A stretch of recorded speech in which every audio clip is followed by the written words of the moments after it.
and welcome to Straight Talk Africa. I am Peter Clottey. Today I have the honor to celebrate the 20 years of Straight Talk Africa on air. Welcome to your show, Shaka. Now, due to the global COVID-19 pandemic here at VOA, we are following CDC guidelines and maintaining proper social distancing. So Shaka and I are sitting at least 6 feet apart inside our studio. For 2 decades, Shaka is the host and managing editor of Straight Talk Africa. He has interacted with African heads of state, religious and political leaders, as well as opposition and insurgents. Shaka has always strived to tell the African story and to bring the best news and information to Africans on the continent and beyond. It is my honor, Ndugu Shaka, to welcome you to your show, 20 years in the making. I have to say, Ndugu Peter, that I am profoundly honored and exceedingly humbled to have the opportunity to be hosted by you on this special edition of Straight Talk Africa. So let me ask you, Shaka, what do you think has been the significance of Straight Talk Africa 2 decades in the making and still continuing? I think that the significance of Straight Talk Africa, in my view, is that first and foremost, we have survived. Mind you, we actually went on air for the first time on August the 2nd, 2000. And beyond merely surviving, Ndugu Peter, the program has, in fact, become a sort of show of record in as far as the African continent and the diaspora are concerned, to such an extent, Ndugu Peter, that it has inspired a lot of youth, a lot of people who can't wait to be journalists, and in fact become a sort of Shaka Ssali. Well noted. Now let's go to Zoe Leodaki, Straight Talk Africa's producer, who takes us on a brief journey down memory lane.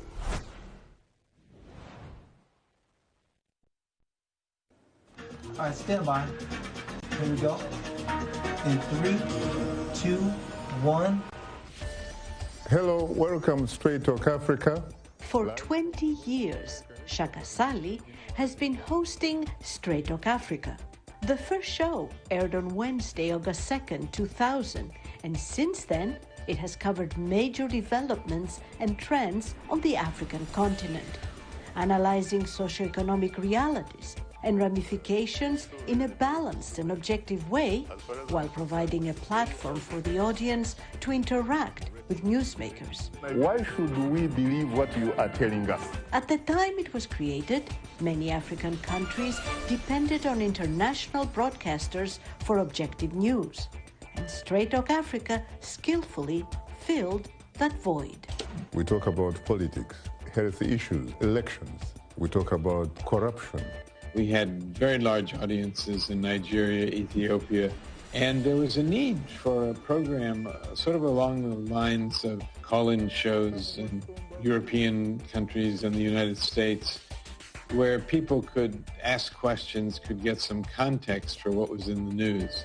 The idea for Straight Talk Africa television program was groundbreaking at the time. Until then, VOA African division shows were broadcast on radio, but this show was going to be aired on television, simulcast on radio, and include telephone callers from the continent and the world. The host of the show, Shaka Ssali, had been at VOA for a number of years and had the reputation of being an excellent analyst of African issues. He insisted that he would not only interview newsmakers, but also give a voice to the voiceless. We attempt to discuss issues, for example, that reflect the interests of the people. I have contributed once to the show, and I was humbled when Shaka Ssali, called me back. In the 20 years Straight Talk Africa has been on air, it has produced over 1,000 shows and hosted over 100 guests per year. The program's topics range from politics and security to education, women's rights, environmental issues, civil society initiatives, to efforts to beat Ebola and COVID-19. I never take anything for granted. Each show is a new show as far as I'm concerned. We have nurtured this tree and developed a program that develops intellectual curiosity of the continent and demystifies the stereotypes about Africa. Straight Talk Africa often takes an in-depth look at initiatives of the diaspora to aid Africa and focuses on how chess and art can inform social change. Shaka Ssali has interviewed many African leaders during his 2 decades held with the show, including former Liberian President Ellen Johnson Sirleaf, who was also the first elected female head of state in Africa, Kenneth Kaunda, the first president of Zambia, and Lazarus Chakwera, the current president of Malawi. And I look at myself as a servant of nothing but the truth, a servant of issues, not a servant of personalities, not a servant of ideology, not a servant of politics. Generations of Africans have grown up watching, listening, and interacting with Shaka and his guests. He provides a meaningful forum for the political truths taking place in their countries. Many fans talk about the Straight Talk Africa University that gives free lectures every week. When my dad used to tell us to watch your show, when he's back from work, he's going to ask us questions. That helps me to learn more stories of Africa and also to know other places as well. Straight Talk Africa is destination viewing and listening. And after 2 decades, the program continues to leave an indelible impression on Africa's ever-changing political and social landscape while providing a blueprint for younger generations of aspiring journalists. I'm profoundly honored and exceedingly humbled to have the opportunity to host you for the first time on Straight Talk Africa. Zoe Liudaki, VOA News, Washington. Well, Shaka, what an amazing career. I want to go back to the show when it started. At the time, you were a respected radio co-anchor of English to Africa's flagship program, Africa World Tonight, and an analyst on the WorldNet television show, the Africa Journal, hosted by VOA's Maimouna Mills. Why wasn't this enough in Ndugu Shaka? You know, the media landscape on the African continent was changing tremendously. It had for years been dominated by state-controlled media. There were only a few countries, perhaps like South Africa. You could probably talk about Kenya. You could probably talk about the Republic of Ghana, which had independent platforms. So I really felt that since the African continent had recently opened up, there was a void that needed to be filled by a program such as Straight Talk Africa, which, by the way, was triggered largely by the fact that when I was doing my graduate work at UCLA, the University of California, Los Angeles, doing history, film, and cross-cultural communication, I discovered how important oral traditions were when it came to African history. In fact, none other than Alex Haley himself, the author of the best-selling Roots, and of course the autobiography of Malcolm X, he had traced his origins, his roots, from the Republic of the Gambia by following through the process of African oral traditions, going through the griots and all that kind of stuff. So I felt that there was a need for a program for Africa where people would be free, for example, to interact, and in some cases, in fact, have unfettered access to their own leaders, including their presidents, including their prime ministers, their their ambassadors, their chief justices, their bishops, and you name it. And it worked. Because at one point, as a matter of fact, we received overwhelming reaction suggesting that Straight Talk Africa had, in fact, in their view, not mine, succeeded in becoming what they characterized as a Pan-African sort of parliament. That was before the establishment of the Pan-African Parliament, which is based in Midlands, South Africa. Now let's take a look at what VOA management thought at the time about Shaka and how Straight Talk Africa was born.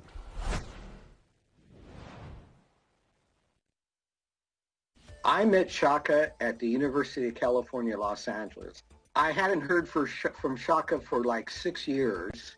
He called me one day from New York and he said, hey, Greg, I'm interested in working at the Voice of America. It so happened I had just been chosen to head up the English to Africa service. I spoke with the division director. So Shaka came in, we had lunch, and after that lunch, the division director said to me, we got to hire that guy. He is so good.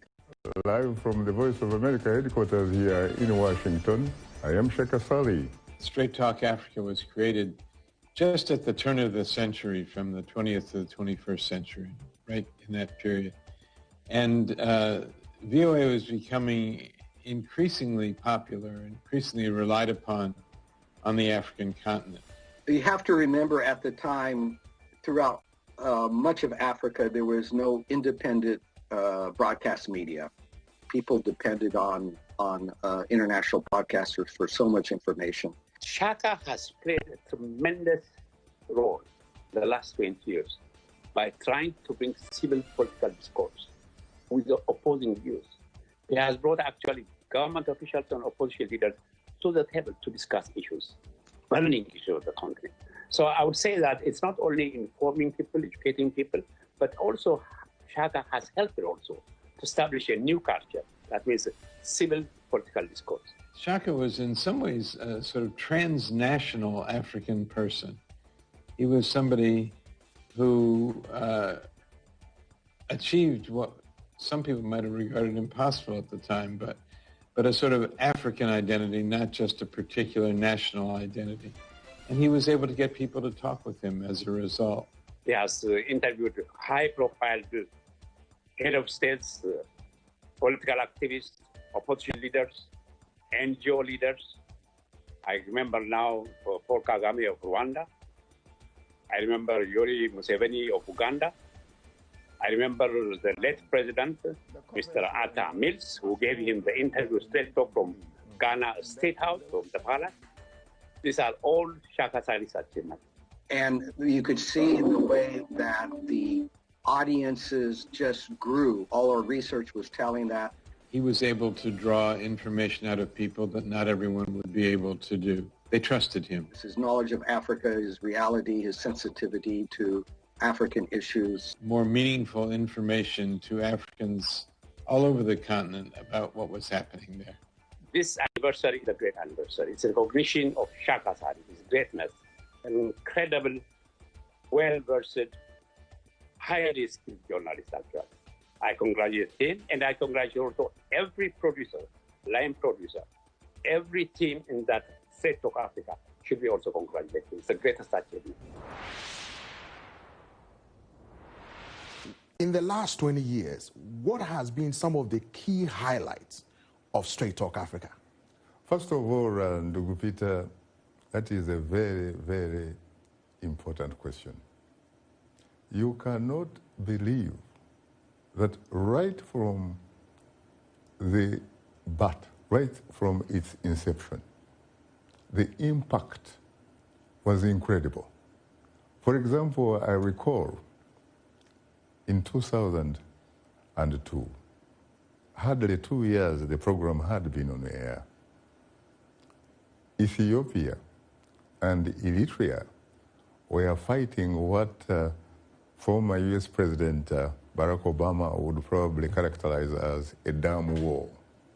Brother fighting brother for a piece of sand territory called Badme. And the international community had somehow, the tribunal, ruled, in favor of one over the other.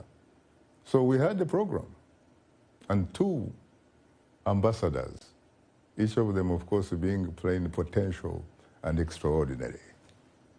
There was the ambassador representing Ethiopia. There was also the ambassador representing Eritrea.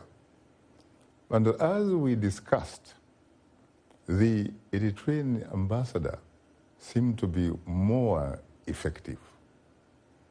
This man had, by the way, before the rebirth of Eritrea, had been an Ethiopian soccer megastar. And now he was Eritrea's ambassador to the United States. Suddenly, there was a call. And the caller on the other end, calling from the Ethiopian capital, Addis Ababa, said his name was Abebe. And listening to him in my ear, I heard someone very unusual, someone remarkably articulate, remarkably authoritative, remarkably confident, and essentially he was talking about how, for example, the Ethiopian ambassador did not seem to represent the reality of what the tribunal had ruled. Would you please ask the ambassador to show you, on the basis of the black line, where Badme is, and if Badme has been assigned to Eritrea on that map?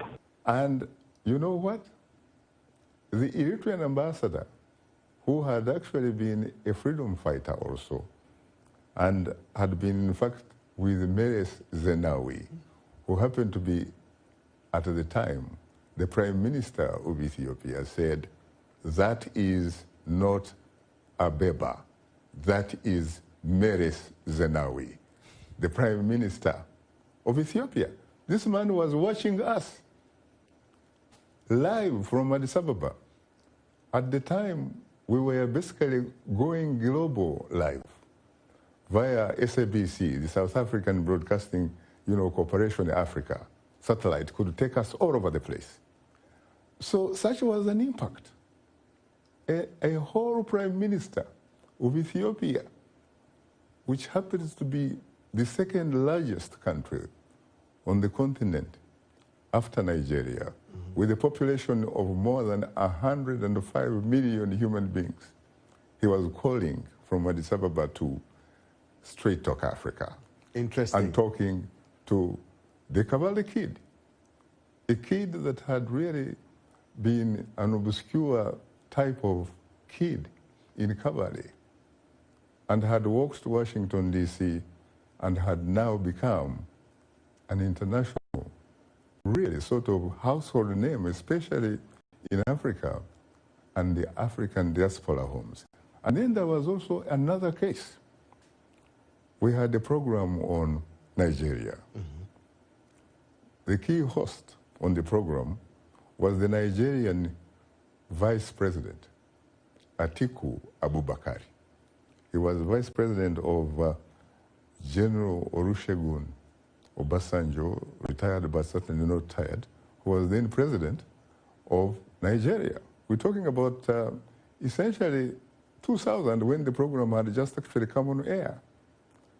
And he was asked by some Nigerian audience, talking about how since the end of the civil war in Nigeria, the Igbos who had failed, of course, to sustain Biafra, which they had declared their homeland, he had said were being discriminated against to such an extent that even after 30 years of the war, there was not a single Igbo general in the Nigerian Armed Forces.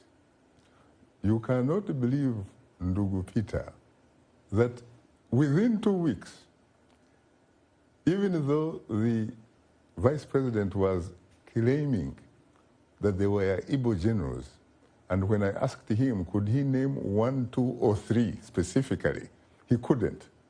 You cannot believe that within 2 weeks, Abuja, the capital, appointed 3 Igbos to the ranks of general, brigadier general, major general. Such was the impact that came with Straight Talk Africa. Meaningful impact. Well, during your 20 years on the helm of the show, you have worked with a number of producers. We caught up with a few of them. Welcome, Straight Talk Africa. I like the host of the show. Shaka is a gentleman and a scholar. He was a very knowledgeable person, first and foremost. Shaka likes in-depth conversations based on facts, and he doesn't like polemical debates. Being able to use leaders of many different countries that Shaka could pin down, a president could be seen anywhere in Africa. And when it comes to asking the tough questions, he's not afraid to do that. Is that something that you could even remotely think about? Our Constitution forbids it. I thought I knew a lot about African politics and the nuances of it all, but Shaka, he knew it all. And Shaka uses facts, uses the historical context of a situation to get as close to the truth as possible. We had the voices of everyone, the scholar, the politician, the NGO, and the most important voice, we were including the voice of the audience. It wasn't just Africans in Africa who were calling us, it was also people from diaspora. Many times we got calls from London, from the Netherlands, from Greece even. So Shaka helps people connect with their history and also understand their rights. In the meantime, get better, not bitter, Africa. Oh, Shaka had some Shaka-isms. When he was interviewing somebody and they weren't really quite telling the truth, or as we say these days, they were giving you fake news, Shaka would turn to them and say, "Is it?" was one of his favorites. And then he'd say, "Really?" And then would come the killer questions. My favorite Shakaism is the president and the government are employees of the people. It's a perfect phrase. It talks about socioeconomic justice and respect to human rights, and it applies to any country in the world. The greatest friend of the truth is time, her greatest enemy is prejudice, and her constant companion is humility.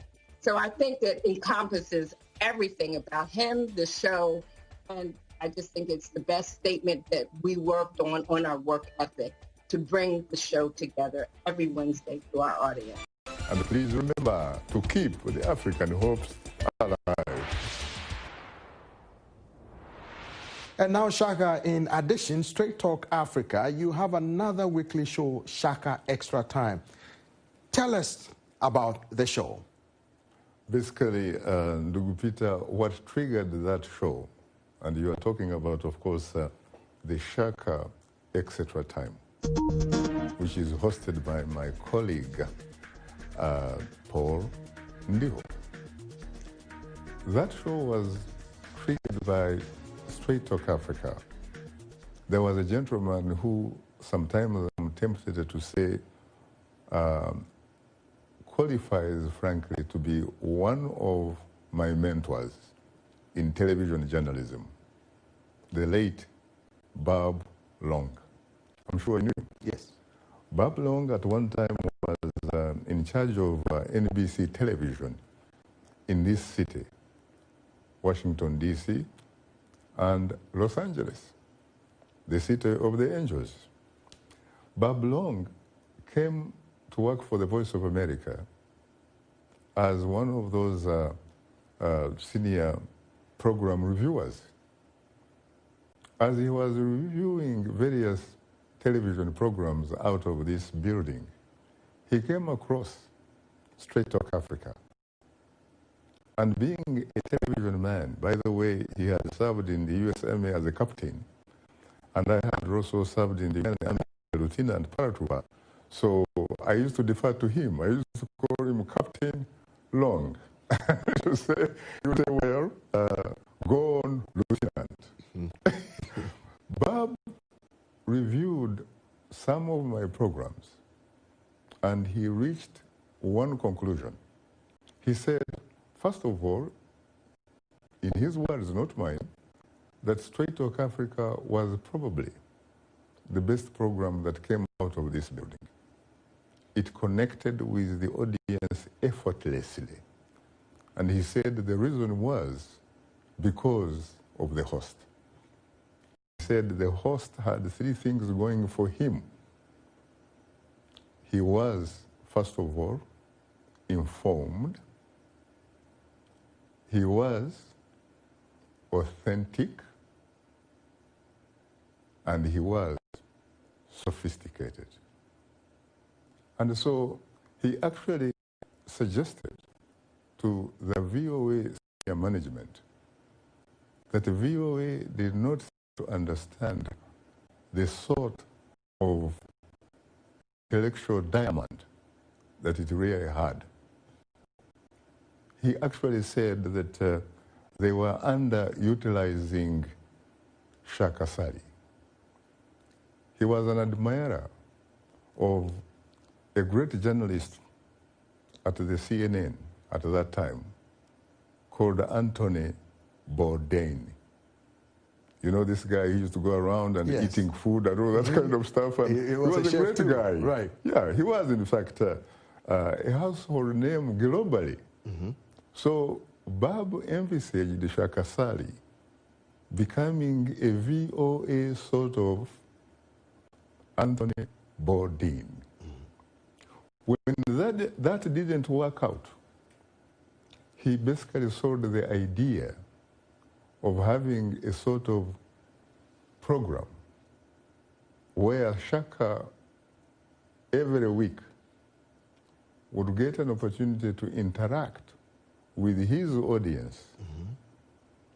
So, you know, explaining some of the things, for example, that had been on previous, Straight Talk shows, and providing some kind of solutions to some questions. And you can't believe it. That program has actually been on air for 8 years. It started largely as a sort of, a sort of social media. We basically go live via internet every Tuesday. And you cannot believe how many television stations have since picked it up on the African continent because it is in incredible demand. So, my friend, that is how the Shaka Extra Time was born. Some of the reaction has been suggesting that, there are students at universities who have actually been watching Straight Talk Africa, watching Shaka Extra Time, and simply on that basis, they have sort of characterized it as a sort of university where you don't need to pay tuition. Some people have actually told me how they got first-class degrees based on the knowledge they interact with via courtesy of Shaka Extra Time. Wonderful. You are tuned into Straight Talk Africa. We'll have more of our discussion with Shaka in a moment, so stay with us.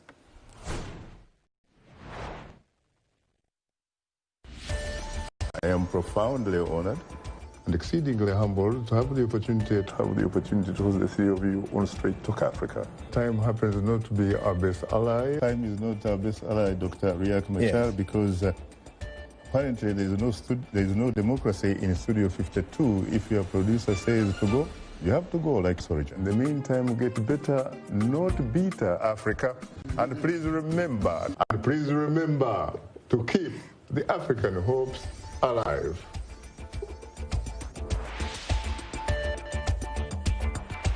Well, Shaka, your producers a little while ago were talking about Shaka-ism.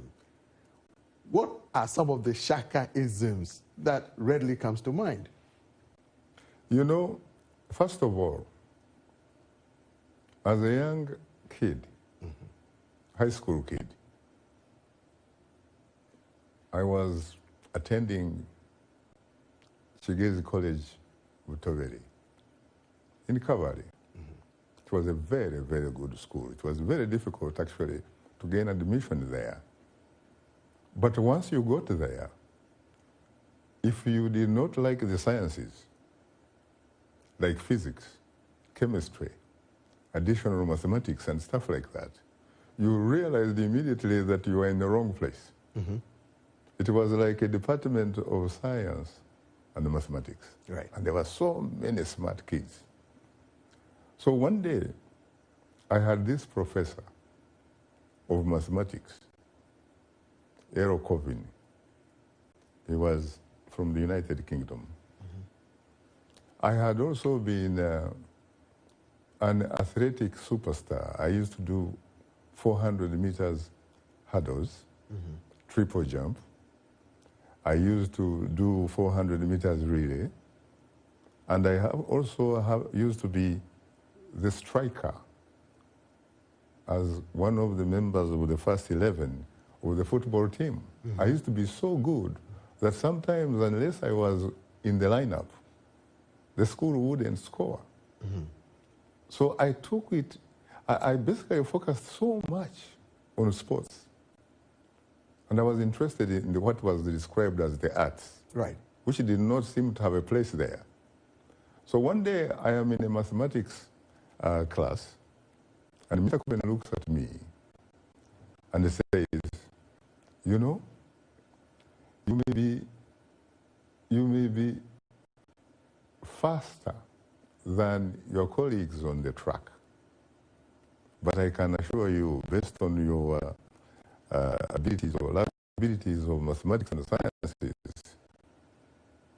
I do not think that you will end up as anybody.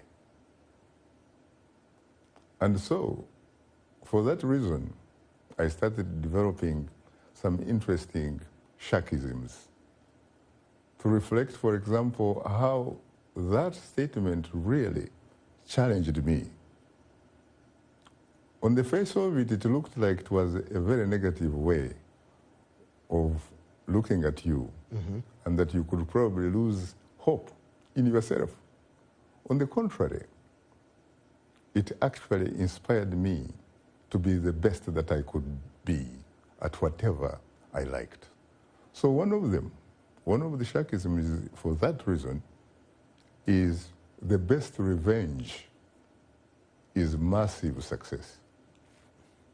And I think that wherever Mr. Covin is right now, if he were to be watching me or listening to me, I am that young kid who was at Shigezi College, Butoveri in the 1960s, who he thought, at least in his view, not mine, that I could not end up being somebody. Interesting. Then, of course, there's another one. It says all of life is about passion, action, and reaction. To ignore the passion, action, and reaction of your time or your generation is to risk having not really lived at all, occupying space, Ndugu Peter. I am glad I never occupied space. Well put. Over the years, you've had a number of guests that often return to appear on the show. We caught up with several of them. I cannot believe it's already the 20th anniversary of Straight Talk Africa. Absolutely amazing. Welcome to Straight Talk Africa. I am Shaka Ssali. VOA Straight Talk Africa has done exceedingly well to cover contemporary issues, political-economic issues, social-cultural issues that are taking place in Africa in a timely and fashionable manner. And I think it provides a platform for a really fair and impartial, objective sense of things on the ground in Africa. The show is an icon. It is the marquee show for African affairs. It gives an expansive understanding about African politics and African future. Well before social media became such a thing, Straight Talk Africa was there with interactive media, with audience participation, with fresh, up-to-date news analysis and information. In a lot of these dictatorships, the chief executive not only controls the executive, but actually controls the legislature and the judiciary. That's a very good point. Whenever I'm with him on the show, it's just amazing working with Shaka. You know, his depth of knowledge on issues, his knowledge on factual developments on the ground is just incomparable.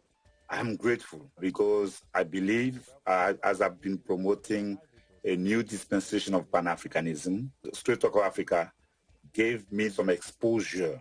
I was in the airport in Kenya, and someone came up to me to say, I know you. I saw you on Shaka show, and we love Shaka. So you recognize that people all over the world, they know him, they trust him. He is honest. He has integrity. He's seen as someone who can speak truth to power, and he's done so consistently for 2 decades and more. How will I describe Shaka? Shaka is an international treasure. He is a gem. A consummate television personality of incomparable standard. He contributed to elevate the consciousness of Africans, and he is a true son of Africa. That is how I would describe Shaka. Well, Shaka, I want to go back in time and talk about the kid from Kabale. But before we do that, I want us to hear from your number of fans from your hometown and beyond. The interesting thing about him was that unlike people like me and many others, he did not follow the way things were supposed to be. He, in many ways, was marching to his own beat. And this, of course, in a very conservative society like Uganda at the time, was alarming to our parents. But we, the young people, secretly admired him because Shaka was always into the movies, and Shaka, of course, he quit school, high school, and joined the military. And this, our parents thought this was the worst thing a person could have done. And they, in fact, even warned us not to associate with him because he would be a bad influence. Such was the conservative society in which we lived.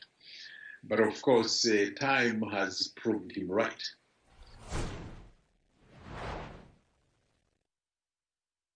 And what I like about Shaka the most, he's always has time for his fans, whether they're presidents, ministers, or just a plain shopkeeper. He treats everyone the same. So that's the great thing about Shaka. He, everyone's treated the same and respected the same way. So it's nice to see that.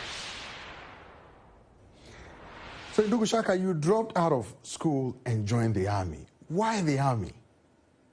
Because it was probably the only institution at the time that would help me realize something I came to like and admire so much when I was very young, interacting with Hollywood via cinema. They call them movies here in the United States. We call it cinema. Mm-hmm. And I think it is the same thing, actually, in London. I fell in love with the cowboy general. I liked the Duke, John Wayne. Mm-hmm. I liked Gene Autry. I liked Clint Eastwood. And I liked Jimmy Dean, and Jimmy Dean especially because you cannot believe this. Even if I had the power to write a script, I could never have done that because many, many years later, I end up at UCLA, a world-class film school, among others that has produced Jimmy Dean, a guy who was supposed to be a rebel with a cause. He actually went to that same film school. Francis Ford Coppola, a guy, of course, who brought us the sequels of The Godfather. Mm-hmm. We basically pretty much breathed the same air in the same building. We basically enjoyed the sculpture garden on the incredibly beautiful campus of UCLA. So when I liked those cowboy generals, or the spaghetti westerns as they are called sometimes, I also liked the pistol. I liked the power of the grenade. Those types of things. I liked the stunts. When I look at the cavalry where I was born and grew up, there was only one institution where I could have unfettered access to some of those gadgets. It was the military. And I was, as I told you, an incredibly good athlete. And so the military was terrific. And frankly, I am glad that I actually made that detour, because I do not believe, frankly, that the shortest distance between 2 points is a straight line. It's a detour. And frankly, I am here interacting with you, Ndugu Peter, perhaps precisely because I made that detour. It is the military that opened my eyes, that made me grow. It taught me that you either have to self-destruct or grow up. And I'm glad that I chose the latter. But it helped me. I was a sort of adventurous type of guy. Mm-hmm. But I was also equally fiercely independent-minded. Mm-hmm. That second quality is something that could not quite possibly be tolerated in an institution such as the military. Mm-hmm. But I was in the army as an officer cadet for training for 2 years, and boy, did I grow up. I met so many different types of people. People who had dropped out of universities, people who had legitimate university degrees, people who had gone to different universities, schools abroad and what have you. And I was very young. I was almost doing catch-up, every time I could think about it. Mm. I wanted to be like some of those people. I remember asking an Israeli officer cadet one time, I said, what did you do to be so smart? You are so smart in class. He said, books, books, books. But you know what? If someone suggested that I was perhaps a remarkable case of a second birth in one lifetime, I wouldn't deny it. Mm. Now, Shaka, we reached out to your viewers and fans on social media and told them we are celebrating the 20th anniversary of Straight Talk Africa. We were inundated with comments and videos. Let's take a look.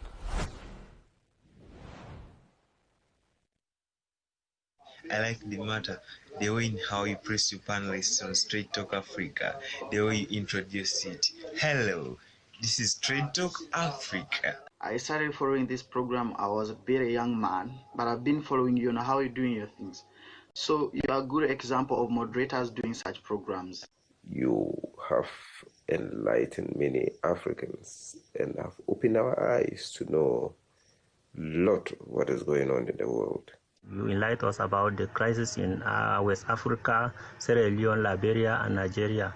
You also enlighten us of the natural disaster. I enjoy your program. It tells us about what is happening in Africa in all aspects of life, economically, socially, and politically. And also it tries to suggest the possible solutions to the challenges and the problems that are facing Africa. Shaka, first of all, we started to go to the and Shaka is learned a lot of things.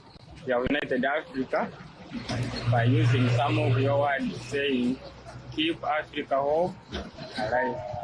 I remember that the VOA's Straight Talk Africa was one of the reasons I had to get my own shortwave radio then as a student, and I must say that indeed I've been enlightened. I'm also encouraged by the passion and commitment with which Mr. Shaka Ssali anchors the program, which has made me glued to the Voice of America from 2002 till date. It's a hammer that hits the nail on the head, straight into mend the issues in Africa. And I love Shaka Ssali just because he's always straight on the point when he brings a guest in the studio. This last 20 years of service on Straight Talk Africa has been so evidential and has certain that Africa voices can lead to its development. With the Shaka influence to African leaders and even the youth here in Africa, one day, one time, Africa will be peaceful, and my country, South Sudan, will also be peaceful. Let me use some of your words that you use at the end of your show. Get better, not bitter, and keep the African hope alive. Well, so, Idugu Shaka, looking at your background, what really triggered your interest into plunging yourself into journalism? After all, you could have been comfortable. You were in the army. You could have been, made a lot of money, traveled around. What made you plunge yourself into journalism in the first place? What triggered it? Well, first of all, as I told you a little bit earlier, I was this sort of kid that was very adventurous. I honestly liked having a good time. And I used to like the army, especially when I became a paratroop lieutenant with my wings. Very, very dapper uniform and stuff like that. And I would on occasion drive some sports cars and stuff like that. And, go on very good dates, go to good restaurants, go to movies, and you name it. Drive-in cinemas and stuff like that. So what happens is that along the way, I also sincerely became socially and politically conscious. Because being in the army, you begin to understand clearly what a government is or a government is not. And it so happened that while I was in the army, there was a military coup, which essentially brought General Idi Amin Dada to power. And for the first time, I started questioning whether in fact it had been a good idea to begin with to be associated with that type of institution, which was abusing power, which was torturing, intimidating, and in some cases really killing innocent civilians. Killed many of my, officer, cadet, colleagues. Killed many of my officer colleagues. The army gives you an opportunity to bond. To be honest with you, ever since I left the army, and you are talking about really almost 5 decades, life has never been the same for me. I one time, in fact, described how I felt to a former president of Botswana, Lieutenant General Ian Kama, Therese Kama, retired but not tired.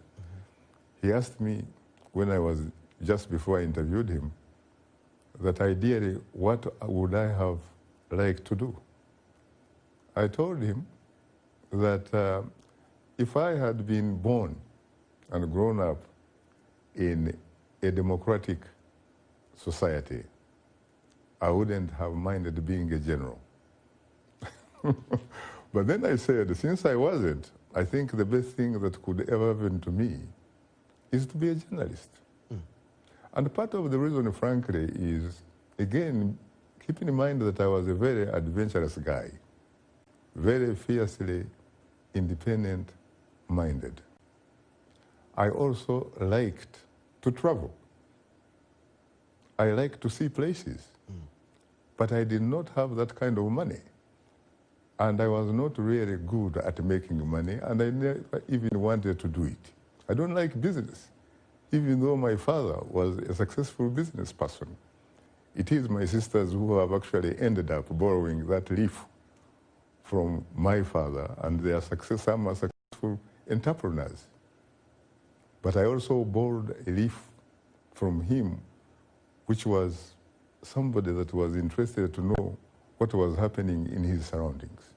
He had bought a radio earlier, Pi radio, with earth wire, transmitter, a huge battery, like a block. I always sat by him on the fireside, listening to the news as he listened. And so what happened was, I felt when I sort of grew up, that the best thing that probably could really happen to me is for me to be a journalist, so that somebody or some, big institution could be kind enough to hire me so that I could use its money and resources to go around the African continent, and indeed the world. And that has happened. In fact, to be honest with you, I can tell you from the deepest, better part of the bottom of my Cavalry heart and soul that I am so lucky that the Voice of America as an institution pays me for doing something that I would probably do for pro bono, something that I would do as a hobby. You earned a Doctor of Philosophy degree. However, you pretty much don't like using it. Some people will call you Dr. Shaka Ssali. You don't want to be called Dr. Shaka Ssali. Why? Well, first of all, what is beautiful about it is that, as you put it rightly, it is an earned doctorate degree. I have the rights and full privileges of the University of California to call myself legitimately Dr. Ssali. But it's not the salutation that makes you a doctor. I honestly feel that at the end of the day, what I do, so long as it reflects the training that I acquired, that is good enough. Because I grew up in an environment where the only person you refer to as a doctor is a doctor with a real clinic. Someone that treats people when they are sick. And so I can imagine myself back in my Cavalry setting, you calling me a doctor, and a kid suffering from malaria or whatever it is, and the mother would immediately run towards me and say, "Doctor, could you please make a difference here?" So that's part of the reason. And guess what? Hosting this program, Straight Talk Africa, has also really helped me in many, many, many different ways. It has educated me. It has liberated me. For a kid from Cavalry who used to suffer from what I call intellectual kwashako, that kid came to the United States. That kid lives and has a platform originating from the de facto political capital of the world.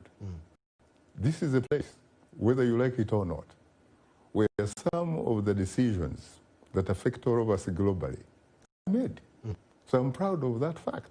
And also, I think here I should say that I shall always owe a huge, profound debt of gratitude to the American people for having given me the infrastructure, the educational infrastructure that has helped me from being an obscure cavalry kid to a household name in many, many African and global homes. Ndugu, for 20 years, you've hosted and managed Straight Talk Africa. From its inception, or when it was conceptualized, how have you managed to keep it for 2 decades and still running strong? First of all, I have to say that I am not a very spiritual person. But I sometimes think that when somebody says that you are blessed, maybe there is a point. Right. But one thing I can assure you is that for me, when it comes to Straight Talk Africa, I remember the first interview that I received just before the first edition went on air. The journalist, asked me, what will it take for you to consider yourself a successful host of Straight Talk Africa? I remember immediately, spontaneously saying that if I could first and foremost remain authentically Shaka Ssali, the kid from cavalry, I would have succeeded. And frankly, I think there is abundant evidence to suggest that we have succeeded because we are still alive. You cannot believe how many doubting Thomases were there. And so what happens is that I basically see myself essentially in the audience. And the audience apparently also happens to see itself in me. So we resonate. That is the secret. Well put. To conclude the celebration of the 20th anniversary of Straight Talk Africa, it's my esteemed honor and pleasure, distinctly, to call on the indefatigable host and managing editor of the show, Shaka Ssali, to sign off for us. Thank you so much. Get better, not bitter, Africa. And please, please remember to keep the African hopes alive.